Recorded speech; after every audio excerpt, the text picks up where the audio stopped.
Hello guys.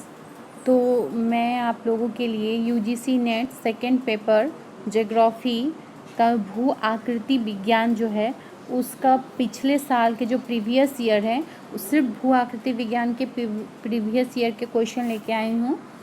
तो आप मेरे साथ इसको मॉक टेस्ट के रूप में भी लगाते चले। फर्स्ट क्वेश्चन, ढाल पतन मॉडल के प्रस्तावक थे तो कौन थे?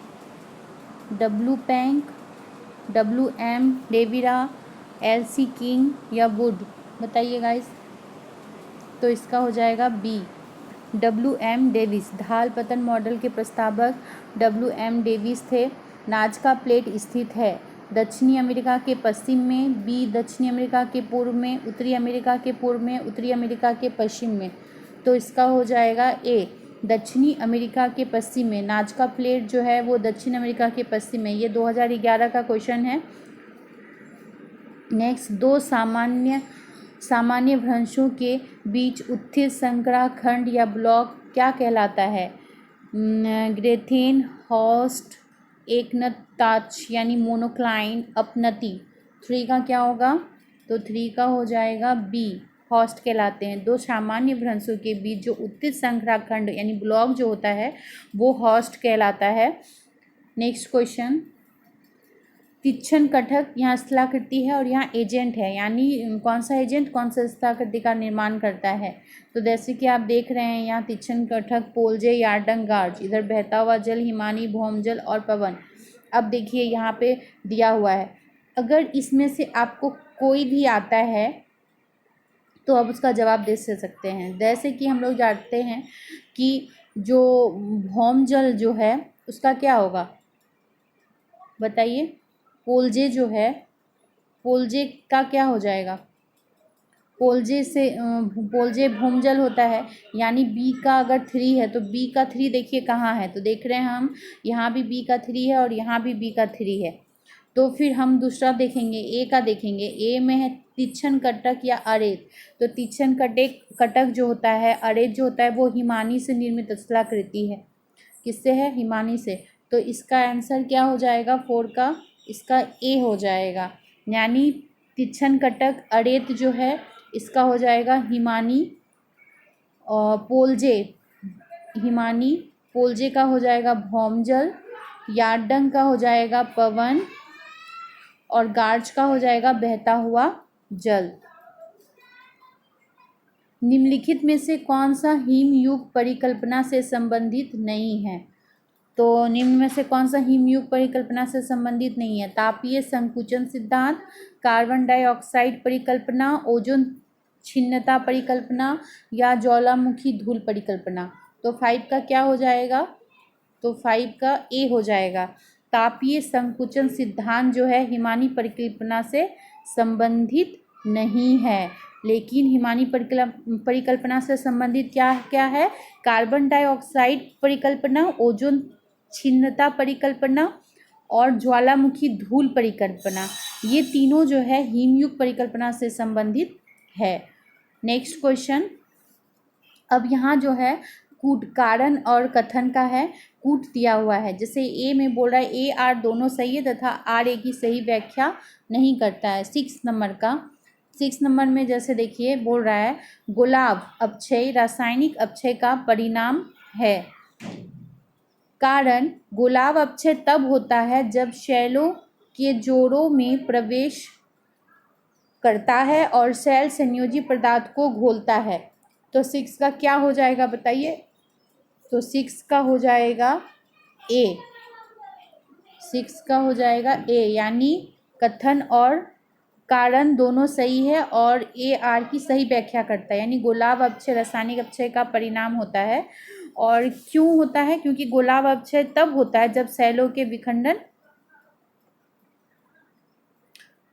के जोड़ों में प्रवेश करता है और सेल संयोजी पदार्थ को घोलता है। अब 7 नंबर क्वेश्चन देखेंगे।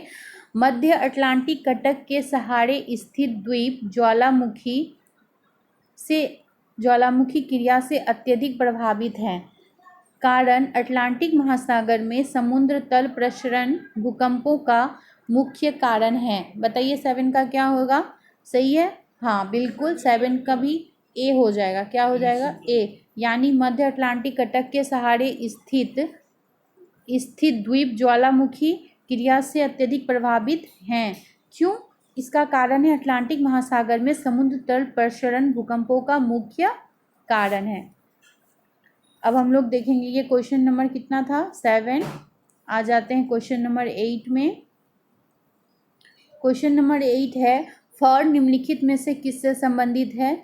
तो फॉर नदीय निक्षेप से, हिम नदीय जमाव या पूर्ण क्रिस्टलीकरण से, वायु संचयन से या तटीय संवयन से। बताइए 8 का क्या होगा? तो 8 का हो जाएगा बी। 8 का हो जाएगा बी। फॉर्न जो है वो हिम नदीय जमाव या पूर्ण क्रिस्टलीकरण से संबंधित है फॉर्न। उसके बाद है मोह अशांत्य के बीच का सीमांकन तल है। मोह अशांति के बीच का सीमांकन तल क्या होगा? बताइए। प्रपट्टी तथा प्रवार, प्रवार तथा कोड, प्रवार तथा बाह्य क्रोड तथा आंतरिक कोड। 9 का क्या हो जाएगा? 9 का हो जाएगा ए, प्रपट्टी तथा प्रवार। जो मोह अशांति क्या है? प्रपट्टी और प्रवार के बीच का सीमांकन तल है। आपको इसके पहले का जो मैं करवाई हूँ क्लास 11 का और क्लास 12 में भी था ये करवाई हूँ, उसमें ये दिया हुआ है, तो आप इसको ज़रूर मेरे वीडियो में प्ले लिस्ट में जाके देख ले, मोह अशांति के बीच का। अब है क्वेश्चन नंबर 10, सिद्धांत और प्रवर्तक।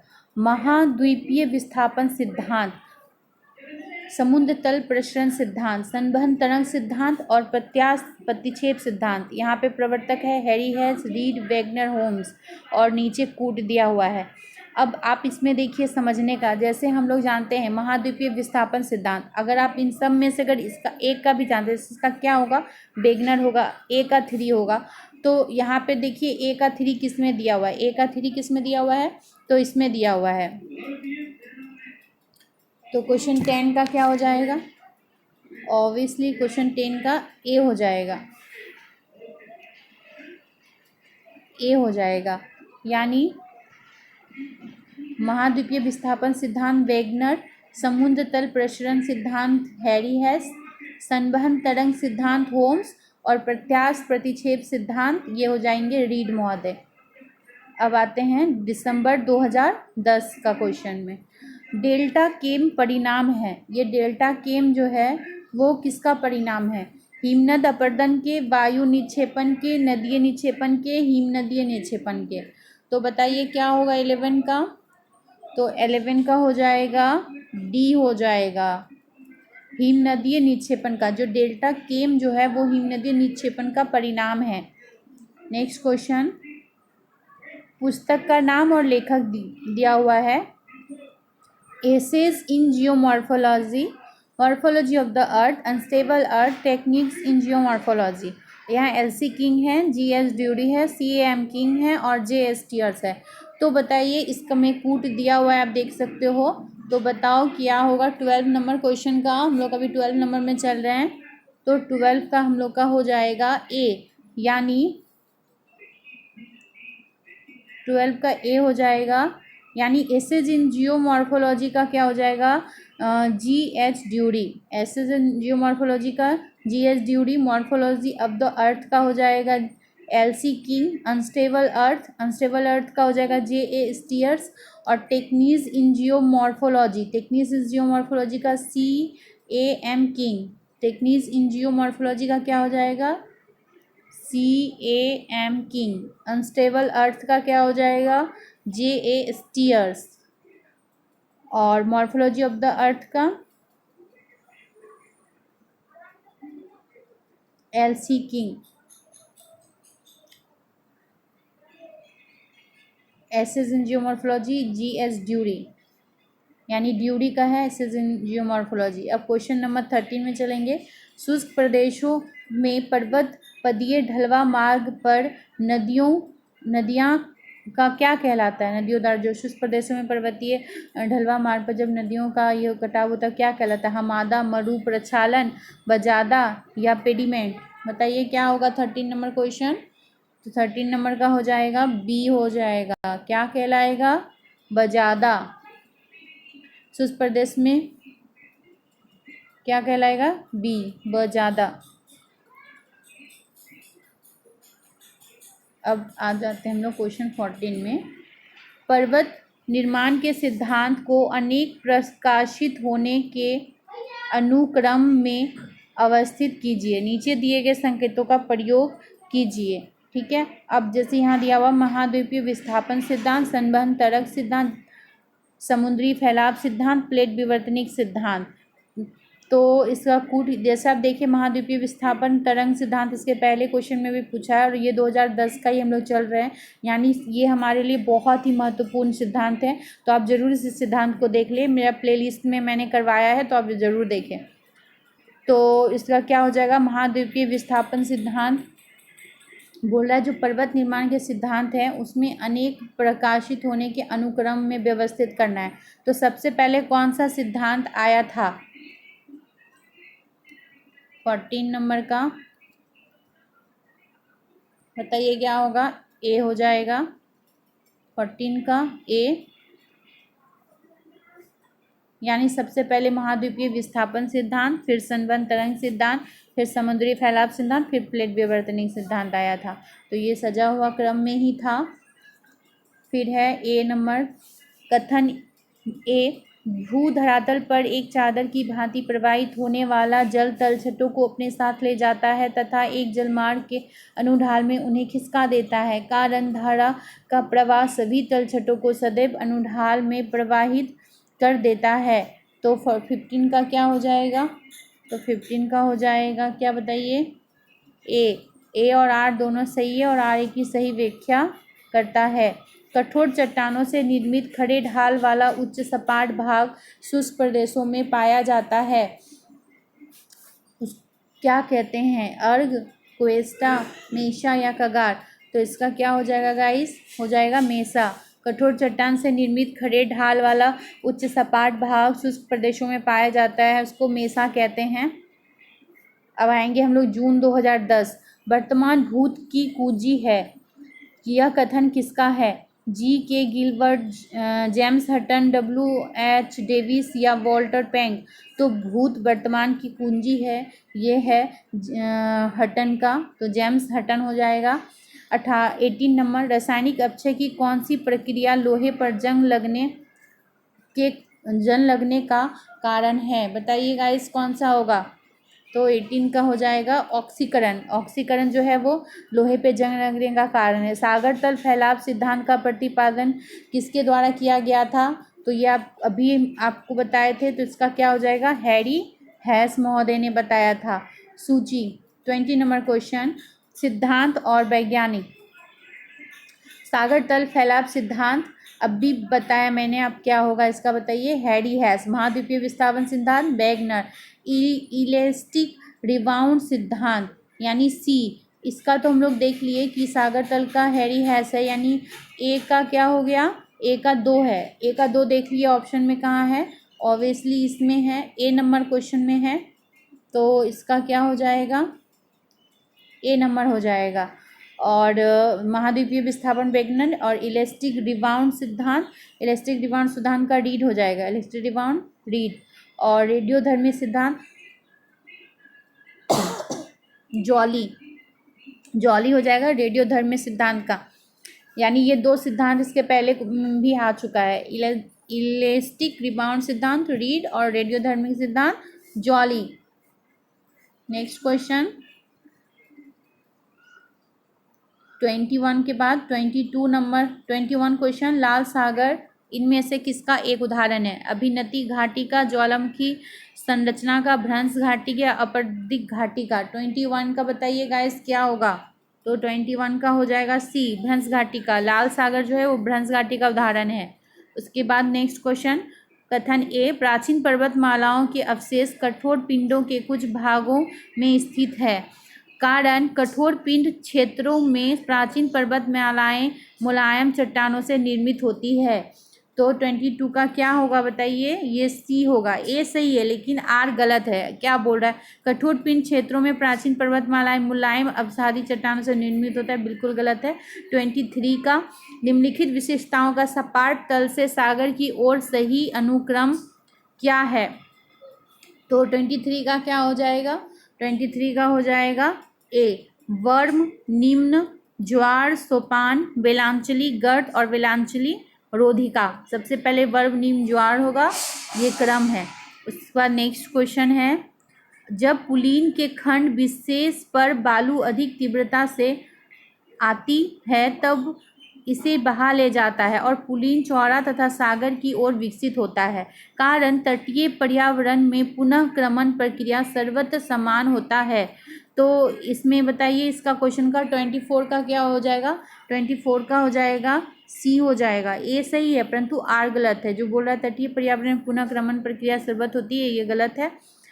दिसंबर 2009 का देखेंगे, जब प्रतिकूल दिशा से अंतर्जात यानी एंडोजेनेटिक बल क्षितिजीय रूप में कार्य करते हैं जिसके कारण दबाव और तनाव पैदा होते हैं, परिणाम तक एक बड़ी गुंडाकार आकृति के स्वरूप का निर्माण होता है। यह प्रक्रिया क्या कही जाएगी बताइए। 25 का क्या होगा गाइस, बिल्कुल सही, इसका हो जाएगा डी यानी संवलनीकरण।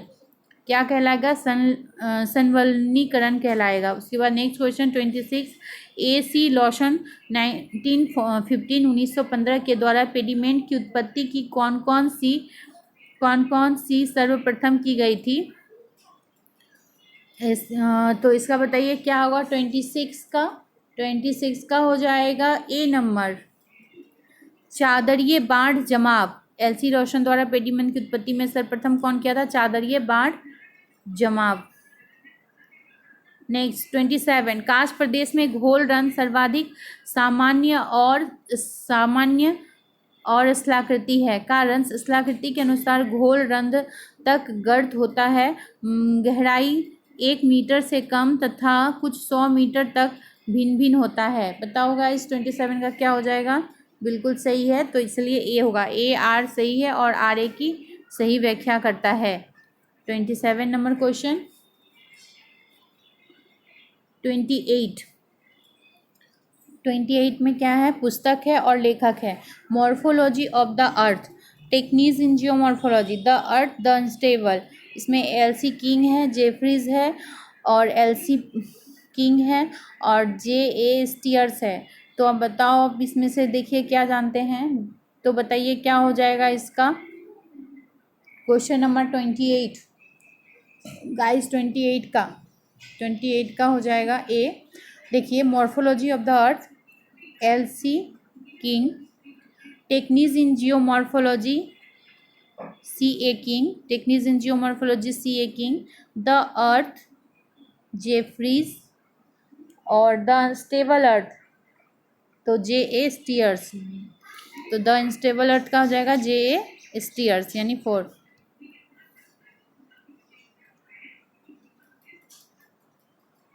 नेक्स्ट, निम्नलिखित सिद्धांतों का क्रम निर्धारित कीजिए। निम्नलिखित कूट का उपयोग करें। एक रूपता का सिद्धांत, महाद्वीपीय विस्थापन का सिद्धांत, गतिक संतुलन का सिद्धांत और संवहन तरंग का सिद्धांत, यानी हम लोग को क्रम के अनुसार बताना है। तो बताइएगा इस 29 का क्या होगा। तो सबसे पहले कौन सा हो जाएगा बताइए। सबसे पहले 1 नंबर यानी एक रूपता का सिद्धांत होगा, फिर महाद्वीपीय विस्थापन सिद्धांत आएगा, उसके बाद संवहन तरंग सिद्धांत आएगा, फिर गतिक संतुलन सिद्धांत आएगा। तो इसके अनुसार डी ऑप्शन सही बैठता है, तो डी हो जाएगा हमारा। एकरूपता, महाद्वीपीय विस्थापन, संवहन तरंग सिद्धांत और गतिक संतुलन सिद्धांत सबसे अंत में आएगा। अब जून 2009 का है। ढाल प्रतिस्थापना मॉडल सर्वप्रथम किसके द्वारा प्रस्तावित किया गया था। तो जो 30 नंबर का है वो बताइए क्या होगा 30 नंबर का। तो ए एन स्टॉलर, वहाँ जब ऑप्शन दिया गया था तो इसका क्या हो जाएगा ए एन स्टॉलर। ढाल प्रतिस्थापना मॉडल सर्वप्रथम जो है ए एन स्टॉलर द्वारा दिया गया था। परिवर्तित अपवाह सामान्यतः होता है। परिवर्ती अफवाह क्या होता है, अनुवर्ती अफवाह के अनुरूप, अनुवर्ती अफवाह के विपरीत, अनुवर्ती अफवाह के समकोण पर या अनुवर्ती अफवाह के विकर्ण पर। तो इसका हो जाएगा, क्या हो जाएगा, बी, अनुवर्ती अफवाह के विपरीत पर। जो परवर्ती अफवाह होगा वो अनुवर्ती अफवाह के विपरीत होगा।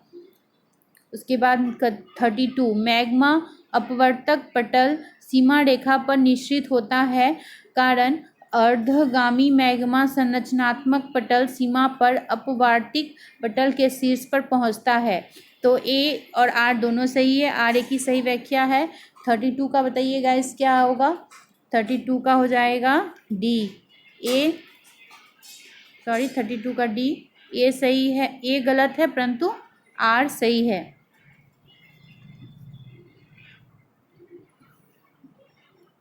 नीचे निम्नलिखित अंतः हिमनद कालों को कालानुक्रम क्रमबद्ध करें तथा नीचे दिए गए कूट का प्रयोग करते हुए सही उत्तर का चयन करें। गुर्म, रीश, मिंडल, गुर्ज। तो बताइए इसमें से कौन सा कूट सही लग रहा है हिमनद का काल क्रम में सजाना है। तो 33 का हो जाएगा ए। सबसे पहले होगा गुंज, गुंज के बाद मिंडल, गुंज, मिंडल, रीस, उसके बाद गुर्म आएगा। ये हिमनद कालों को कालानुक्रम अनुसार क्रमबद्ध करने पर होगा, यानी सबसे पहले हो जाएगा गुंज, मिंडल, फिर रीश, फिर गुर्म। नेक्स्ट क्वेश्चन है 34, सिद्धांत और लेखक। जैसे प्लैनिटीसीमल सिद्धांत, तापीय संकुचन सिद्धांत, भ्रूध्वनि उत्पत्ति सिद्धांत, महाद्वीपीय विसर्पण सिद्धांत, ठीक है। और कोवर, चैम्बरलिन, डेली और जेफरीज। अब हमको यहाँ पे उसका बताना है कूट। बताइए क्या होगा 34 का, देखिए आप लोग कूट बताइए जल्दी। 34 का हो जाएगा ए, प्लानिटिशियल सिद्धांत, इसका होगा चैम्बरलिन, तापीय संकुचन सिद्धांत, जेफरीज, भूद्रोणीय उत्पत्ति सिद्धांत, कोवर, महाद्वीपीय विसर्पण सिद्धांत, डेली। तो हमारा नेक्स्ट क्वेश्चन है दिसंबर 2008, अपक्षय की प्रक्रिया क्या बताती है। 35 का गाइस बताइए, अपक्षय की प्रक्रिया क्या बताती है। तो घाटियों का पार्श्वीय विस्तार, महाद्वीपीय शैल का फैलाव, शैल सामग्री का खंडित होना, शैल कर्तिक प्लेटफॉर्म का निर्माण। तो बताइए 35 का क्या हो जाएगा, सी हो जाएगा, शैल सामग्री का खंडित होना। अपक्षय की प्रक्रिया बताती है शैल सामग्री किस तरह खंडित हो रही है। उसके नेक्स्ट क्वेश्चन, स्टेलेक्टाइट और स्टेलेक्माइट किसकी निक्षेपित भू आकृतियां हैं। हिमनदीय प्रदेश की, चूना पत्थर प्रदेश की, समुद्र तटीय स्थलाकृति की या नदीय स्थलाकृति की। 36 का क्या होगा गाइस, 36 का हो जाएगा तब बी, चूना पत्थर प्रदेश की। स्टेलेक्टाइट और स्टेलेक्माइट जो है चूना पत्थर प्रदेश की निक्षेपित भू आकृतियां हैं। नदीय अपरदन चक्र के दौरान विकसित भू आकृतियों का सही अनुक्रम क्या होगा। 37 का, क्षिप्रिका, जलप्रपात, जलोढ़, पंख संप्राय, मैदान। तो इसका क्या हो जाएगा, ए हो जाएगा, क्षिप्रिका, जलप्रपात, जलोढ़, पंख संप्राय, मैदान। 38 नंबर क्वेश्चन, शुष्क और अर्धशुष्क प्रदेशों में बाढ़ चादर यानी शीट फ्लड एक महत्वपूर्ण भू निर्माणक प्रक्रम है, कारण शुष्क और अर्धशुष्क प्रदेशों में उच्च तीव्रता के साथ अल्पावधि की वर्षा होती है। तो बताइए गाइस 38 का क्या हो जाएगा, 38 का हो जाएगा ए, क्योंकि इसमें ए और आर दोनों सही है और आर ए की सही व्याख्या है। बोल रहा है शुष्क और अर्धशुष्क प्रदेशों में बाढ़ चादर शीट फ्लड एक महत्वपूर्ण भू निर्माणक प्रक्रम है, कारण शुष्क और अर्धशुष्क प्रदेशों में उच्च तीव्रता के साथ अल्पावधि की वर्षा होती है। तो बहुत ज़्यादा तीव्रता के साथ होने के कारण क्या हो जाता है, पानी जो है वो फैल जाती है। जून 2008 भी आकार की घाटी निम्नलिखित में निर्मित हुई है। 39 का बताइएगा इस क्या होगा, ये 39 का हो जाएगा सी, भी आकार की घाटी जो है नदी अपरदन चक्र की तरुणा अवस्था में निर्मित होती है। पेंजिया का प्रयोग किसके द्वारा किया गया था, अल्फ्रेड वैगनर। तो ऑब्वियसली आप लोग जानते होंगे पेंजिया का, अगर मेरा वो पढ़े होंगे तो पेंजिया का क्या हो जाएगा, ए हो जाएगा, अल्फ्रेड वैगनर द्वारा किया गया था। तो गाइस मैं इस वीडियो में काफ़ी बड़ा हो जाएगा, इसलिए 40 क्वेश्चन करवा रही हूँ, और 30 क्वेश्चन और मैं आपको करवाऊँगी नेक्स्ट वीडियो में। तो आप प्लीज़ लाइक करें, शेयर करें और सब्सक्राइब